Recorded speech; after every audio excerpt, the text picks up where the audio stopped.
As an artist and as a creative person, I constantly feel like I'm losing it. I'm losing the inspiration and the spark to create. And I know a lot of people feel like this. So hopefully I will share some ways that might help you to bring back your spark and keep your inspiration alive. The very first way I like to keep my inspiration alive is to write them down. It can be in the form of a phrase, a word, or something I have seen that really sparked my inspiration and creativity.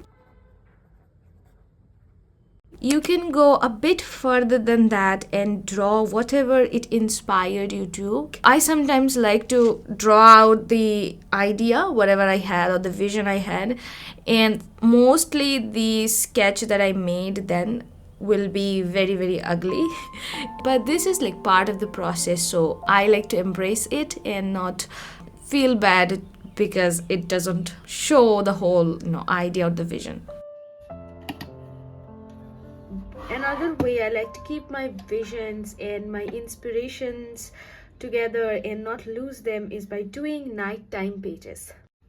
These are pages that I have created in the nighttime. So I set without my phone before going to bed. I drew something that came to my mind. Throughout these few days, I have been collecting and looking into references, various references of deers. I went on watching videos of them. And when I came back home this night, I just sat without my phone or without any influence and just sat with my visions and ideas and let loose and drew this. So they're like mostly not very good drawings. I also like how much less control I have over them, so they really makes me want to get loose and messy and enjoy the ideas and stuff. So I wanted to draw the horns and trying to see like how I will render things with this mechanical pencil that I recently got. And they also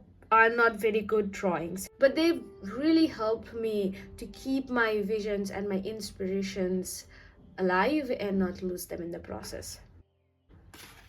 So whenever I have these visions and ideas, I always come to my sketchbook and draw out the idea. So the three stages of a process will be having an inspiration, a sketchbook phase, and then your finished, more refined, polished drawing.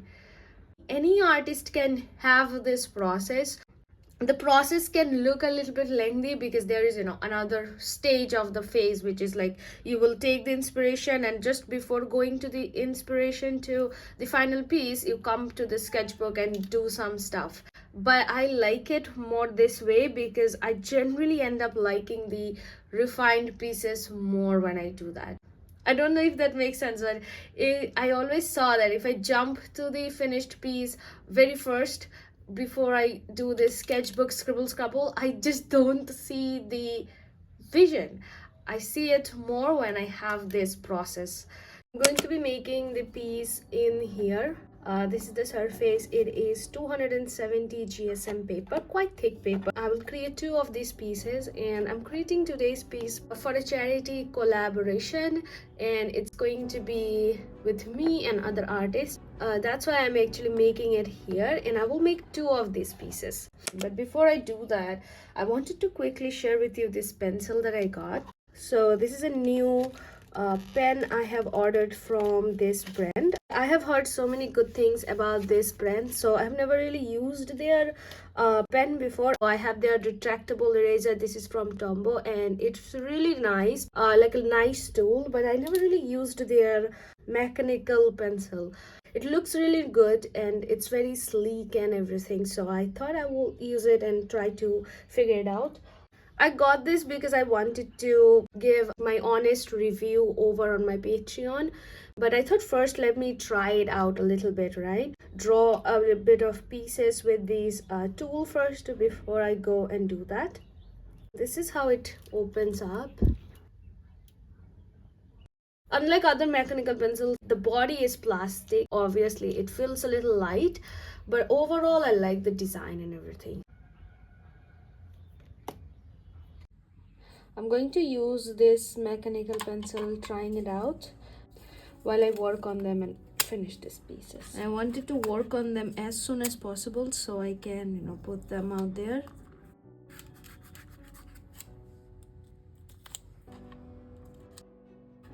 Also, another way I like to keep my inspiration is the way I use my references. I have heard so many good things about using references, and I do like to use references, but not entirely relying on them. Whenever I have a drawing idea, I look for the references, generally keep them like inspiration, so I don't draw from one reference. I will tell you first how I use references in my drawings, and then I will tell you how I tell my students to use their references. I like to keep them as a part of my inspiration. Whenever I get an inspiration or an idea, I sketch it out, and then based on that idea or based on the subject I want to work on, I go on a hunt for the references. Here I have looked several times a sleeping deer. If I draw things without looking at them, then I won't be able to depict them correctly. So in order to do that, I just focus on the subjects that I want to draw.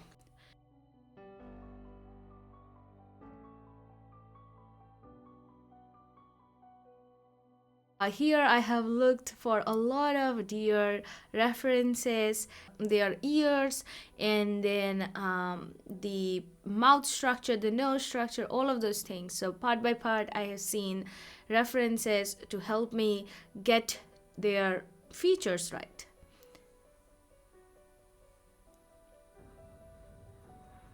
If the subjects are more complex, I like to do studies and then bring back everything together in a form of an illustration or a drawing that I want to work on.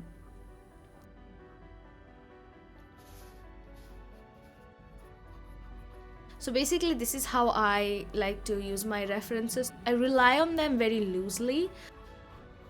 I feel like this way I can have a more creative freedom, so I can work on my visions more, add my style into it.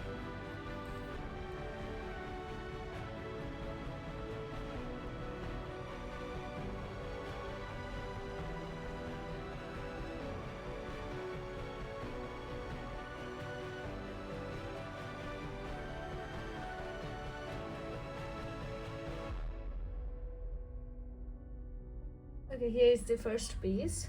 I'll start the second one.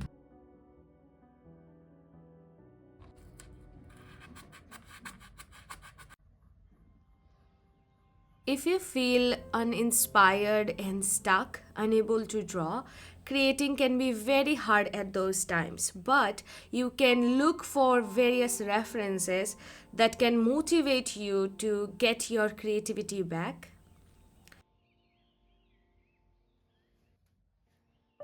Whenever I see a subject that I know drawing that will give me immense joy, I just pick it up and try to have fun drawing it.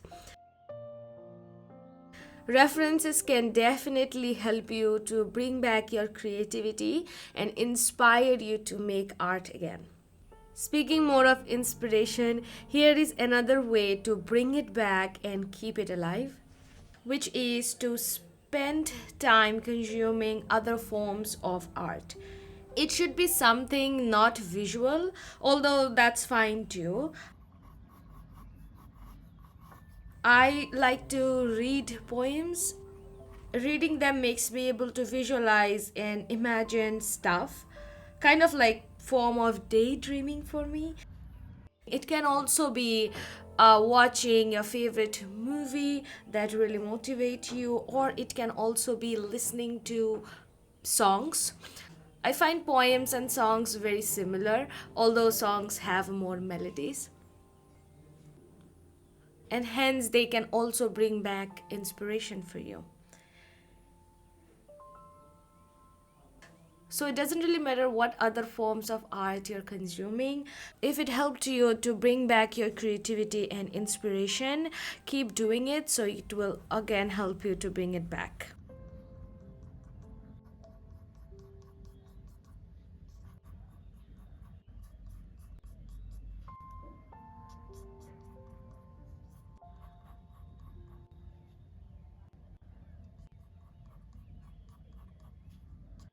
I like to consume these other forms of art because they immensely help me to bring back my inspiration, and I feel like it can bring back inspiration for you again. I'm currently reading a poetry book called Harmony by Whitney Hansen. They are short poems collection book, mostly on grief and living through it. If you have any good poetry book recommendation, please write to me. I would love to read.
Okay, this next way is might be one of my most favorite way of keeping my inspiration alive.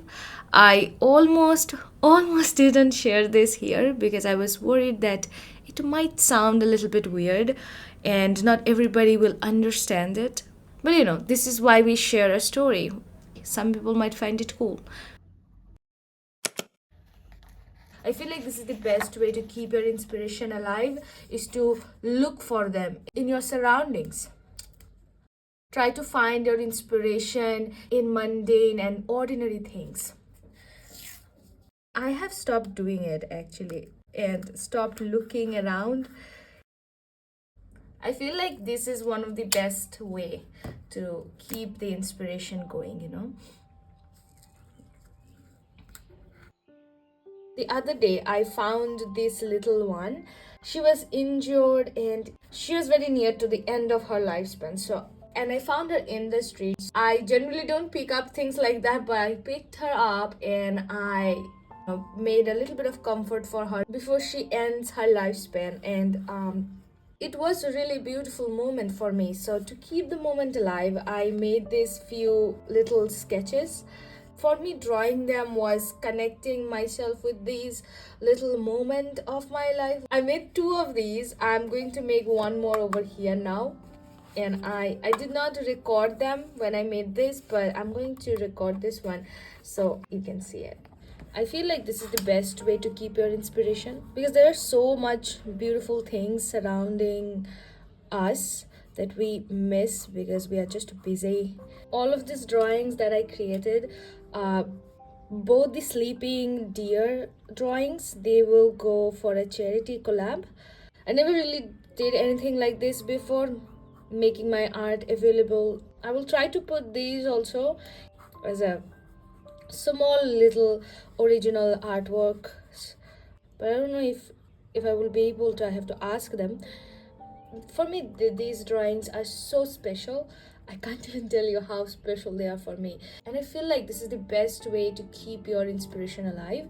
It's just draw things that really motivates you. And this is like finding your reference in your surroundings.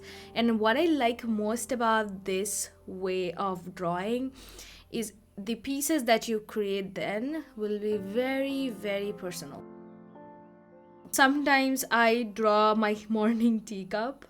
These mundane little things, if you really start drawing and taking your inspiration from them, you will start to see that they are also much more interesting to draw. So sometimes what I do is I draw my morning teacup, and drawing it makes me feel like I'm living through my art, and the connection it builds then is something very, very magical. I'm obviously not being able to express it in words very well, but I'm sure you get it.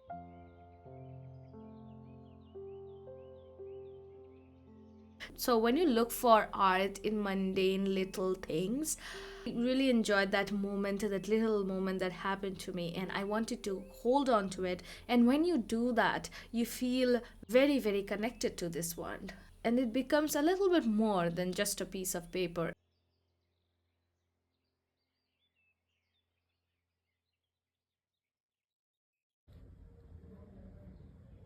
I will slowly, slowly build it up, one line at a time, as I am trying to draw with this pencil, trying to render it very slowly,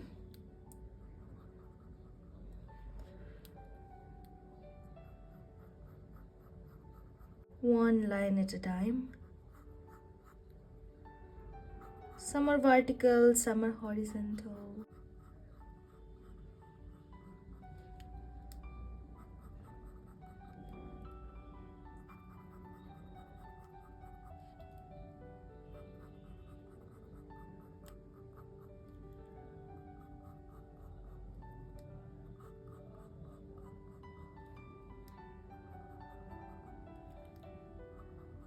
These pieces are so special.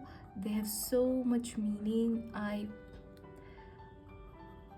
feel like this is the best way to keep your inspiration.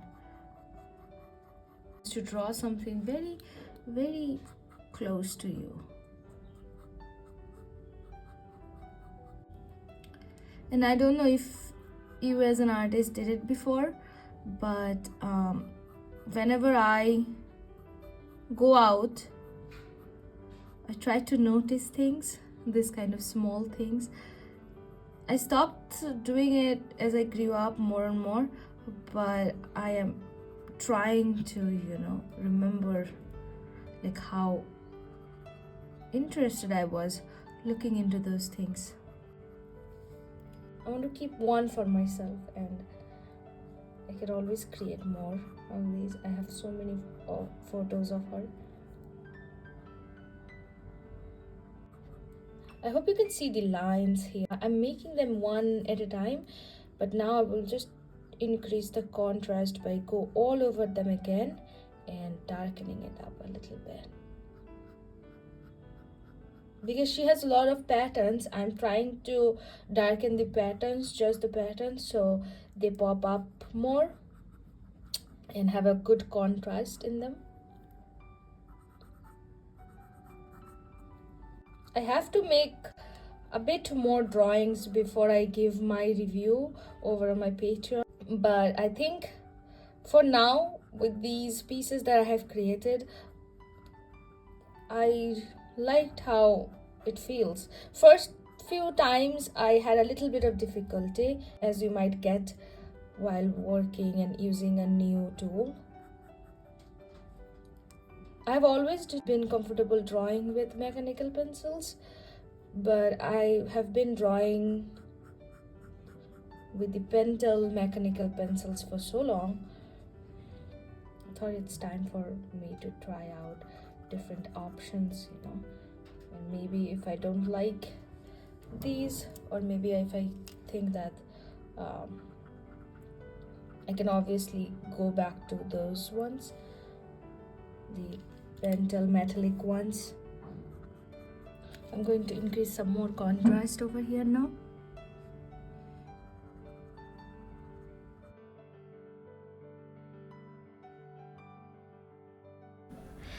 Anyway, I'm going to end the video here.